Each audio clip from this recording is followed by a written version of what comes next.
गोदक्का म्हणजे गोदक्का आहे बघ. अगं असलं जेवण केलं की नाही आज. आणि शेतात जाऊन आल्यावर लईच भूक लागली होती. नंदुडे दाबून जेवलोय बघ आज. ते ना बा तू काल नाही जेवायला. कारण आम्ही मरायचं ठरवलंय. तुला काय करायचंय र? काय पिक्चर चालू आहे इथं? नाही मग तमाशा काय बघायली? निघ जा निघ.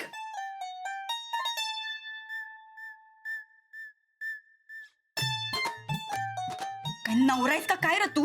बायकोची काही किंमतच नाही ना व तुला. बायको जेवली आहे का उपाशी आहे, मेली आहे का जित्ती आहे, कशाचं काही पडलेलंच नाही. आता काय झालं? काय झालं? आम्ही तिकडे चिखलात पडलो होतो तर हे असं असं आमच्यावर हसत होतास. आम्ही हात मागितला तर तिकडे मान करून दुसऱ्यांसंगत बोलत बसलास. अरे नवराईस का हैवान आहेस?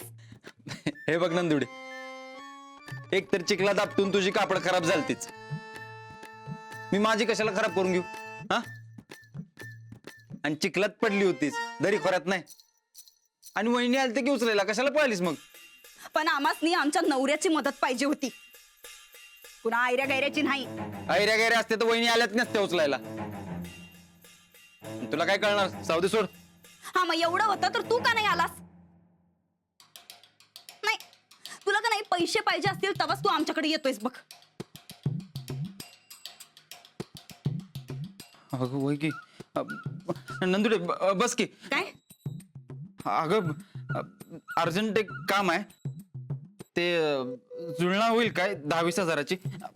एक फुटकी कवडी पण मिळणार नाही अगं, तुला. खरंच सूरज, पाहिजे. गप्प बस. काही नाही, आपली बायको मेली तरी बी चालतंय, पण आपल्याला नुसते पैसे पाहिजेत. जरा तुझ्या रानादाकडनं शिकून घे आपल्या बायकोची कशी काळजी करतात ते.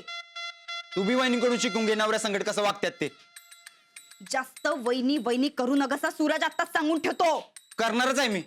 लाखात एक आहेत वहिनी.